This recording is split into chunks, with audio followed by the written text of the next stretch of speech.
Welcome to this week's episode of Making the Shift from RN to NP. I'm Katie Vogelaar, Nurse Practitioner. In this limited podcast series, we'll explore what it's really like to make the transition from RN to NP. At Hippo Education, we work on real-world, practice-changing guidance to help you become the best NP you can be. For being a listener, we'd love to share with you a free NP clinical resource guide, which you can download at hippoeducation.com/makingtheshift. Now let's get started.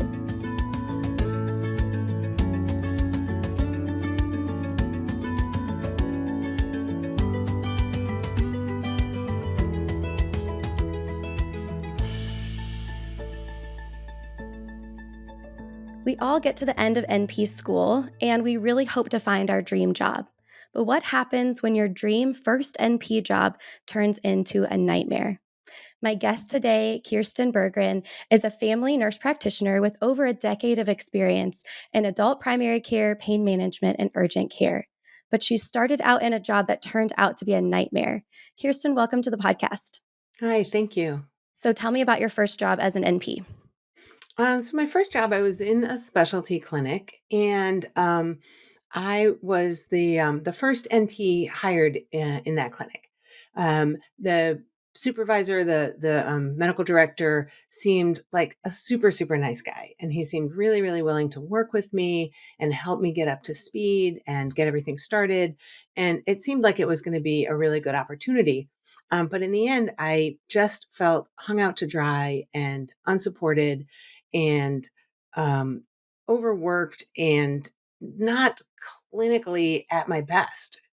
We ended up with a couple of malpractice cases that the entire practice was on, that my name ended up on. And that was extremely challenging.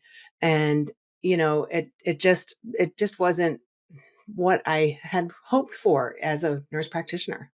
Yeah, I can completely relate to that. That does not sound like what we would hope for. So I definitely want to talk about the malpractice case. I think that's a lot of fear for a lot of people. But I am wondering if you could sort of go back and be in that role of interviewing again for your first NP job. What advice would you give yourself? Were there questions that you maybe should have asked or red flags that you would have been looking for in that first job? I think the biggest red flag is it was a new position. And, somebody has to be the first, but I don't think that it should be a new grad. You want to go into a position that's established, especially if you're the first NP or APP that they've hired. They don't really know what your role is. They're not as familiar with what your training is. And I think that if somebody else has paved the way, that is great. It's nice for an experienced person to come in and create Mhm. the position within a practice. I think the other thing is just do more interviews.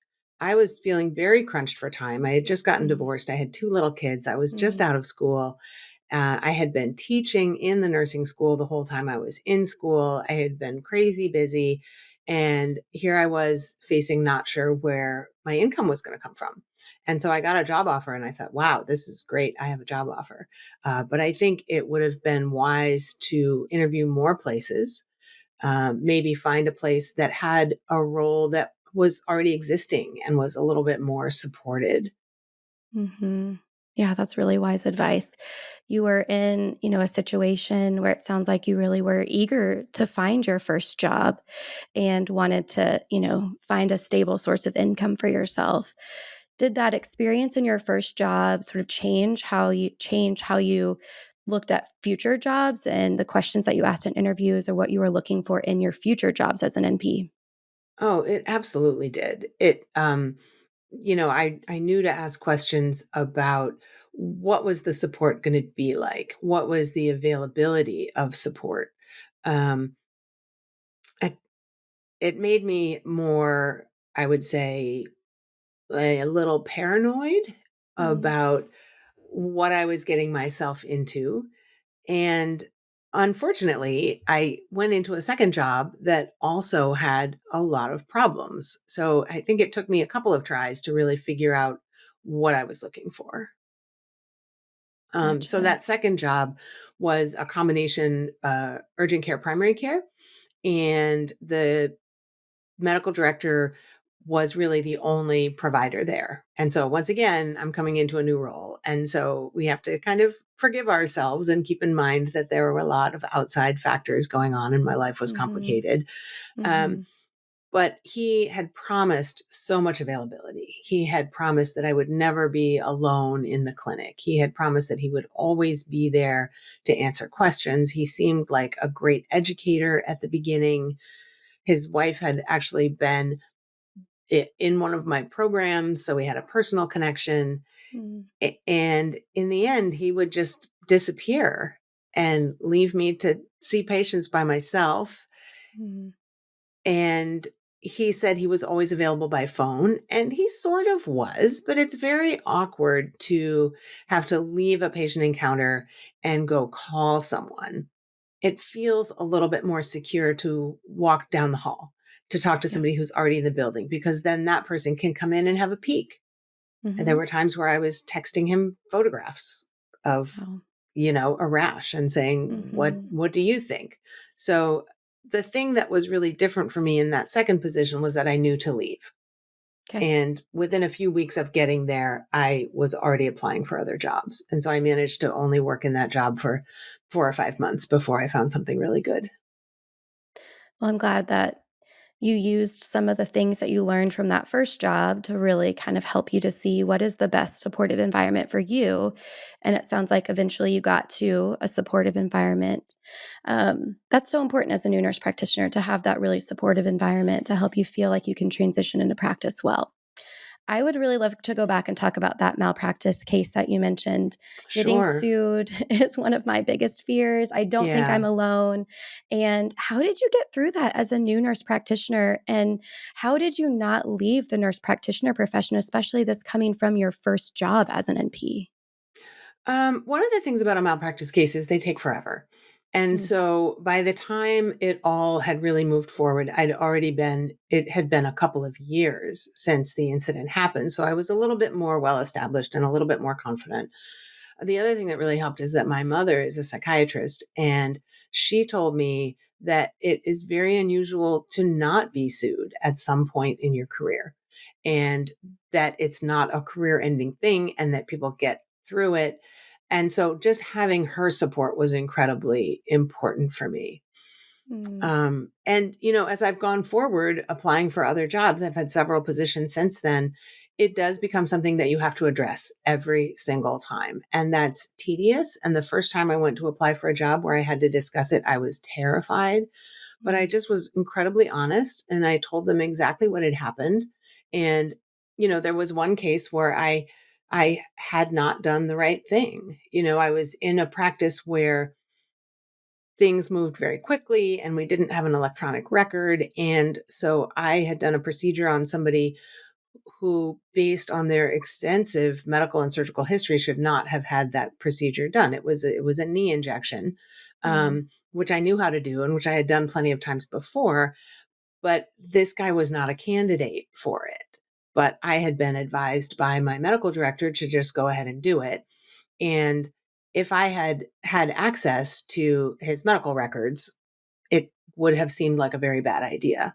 mm, And I think that leads me to another point, which is that if you're in a position where things seem too easy, or like your preceptor is skipping steps that you learned in school that were essential, it's kind of on you to go and do those steps on your own. We were in a clinic where we never took vitals on patients. We mm, didn't know if somebody had a fever coming in.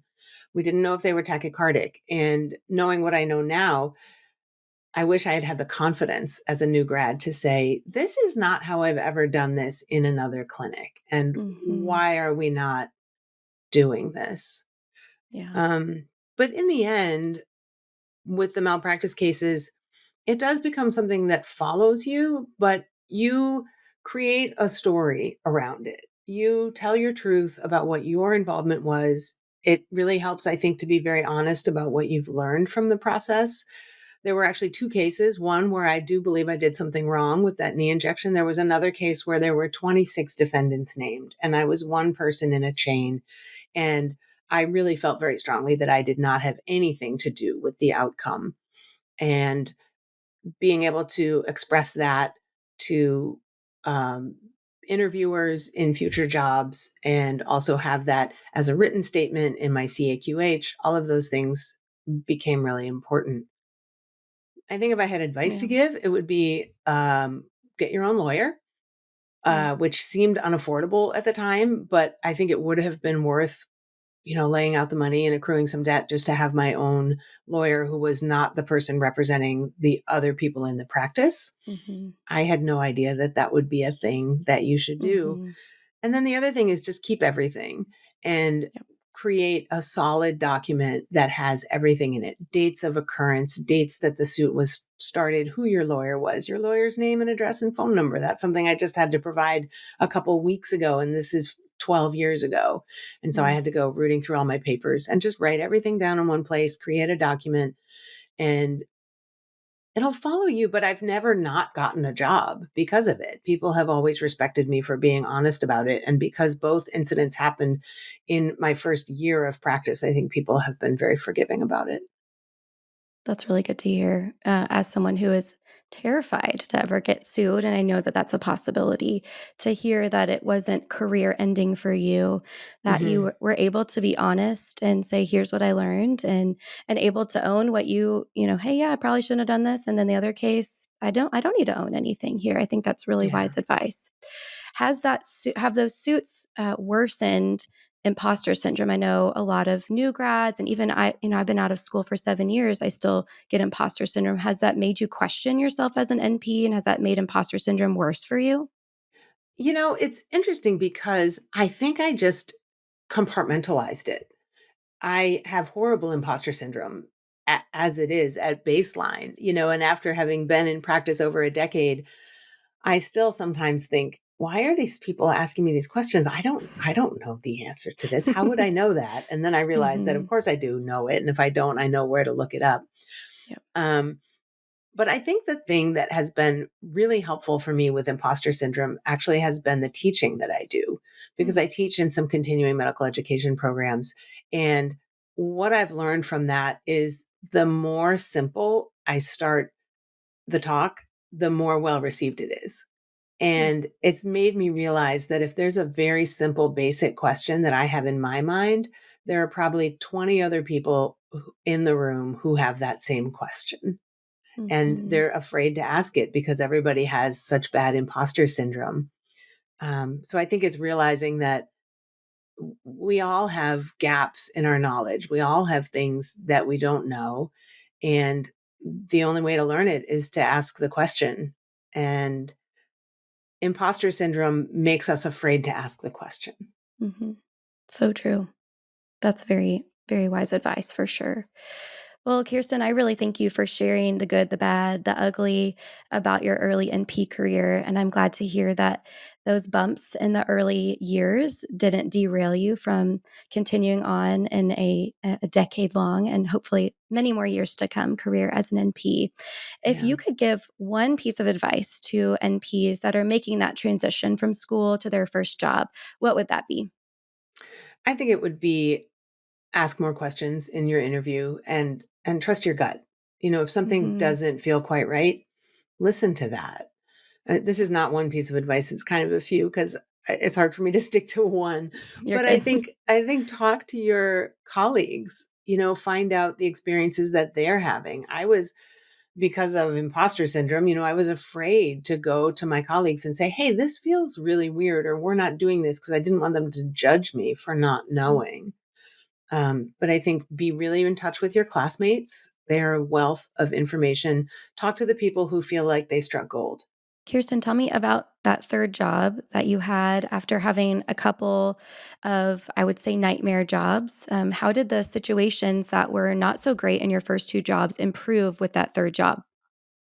So my third job was what at an internal medicine general practice, and the whole layout was different right from the get go. There were five physicians and one nurse practitioner. There had been a nurse practitioner with this practice forever. The nurse practitioner who was there currently was kind of easing her way towards retirement, so reducing her hours, but she was still going to be there to help me transition into the position. And it was just an incredibly open and welcoming environment. I felt very welcome just to walk down in the hall to any of the other providers' offices and ask them a question. I was often seeing follow ups or acute visits of people who had one of the physicians as their primary care provider. So I could walk down and I could say, "Hey, so and so's here. Got a quick question." They made me feel like it was okay to even knock on the door when they were in the middle of a patient visit. And that Wow. was really important. So Yeah, that's huge. It sounds like they created an environment for you where they supported that new grad asking questions, ability to really feel supported and have that transition from all the knowledge you gained from school, but then putting into practice, actually taking care of patients. And the fact that you had an NP that was there that had already paved the way for you, that helped you to transition into that role sounds like it really made a big difference. it really did. And we had nurses and expert medical assistants also, and that was really helpful. Things were finally done right. The patient Mm, would be roomed with vital signs. The MA would bring it to my attention if there was anything abnormal. The MAs often knew the patient and they would give me a little backstory on them. And I finally felt like we were performing the level of medical rigor that is standard, is mhm. expected in a practice, and I hadn't realized how far off of that I had been. Well, I'm so glad you finally got there. I am Mhm. sorry for those first 2 jobs, but it really sounds like it helped to give you the experience that you needed to know what to look for in the future, and I really thank you for sharing those experiences honestly with, other nurse practitioners who are making that transition, so hopefully they can be spared the pain of some of the things that you had to go through. So thank you so much for sharing today, Kirsten. You're welcome. And I think it's important to be upfront about these things because you feel so alone. You feel like nobody has ever been through this before. And plenty of people have been through bad experiences and have come out better clinicians for it. So it's nothing to be ashamed of. Absolutely. You are paving the way and modeling that well for NPs. So thank you. Oh, thank you so much. Thanks for listening to this episode of Making the Shift from RN to NP. Be sure to head to hippoed.com/making the shift to get your free NP clinical resource guide. Visit hippoed.com/NP to explore even more education from Hippo to make your transition from RN to NP as smooth as possible.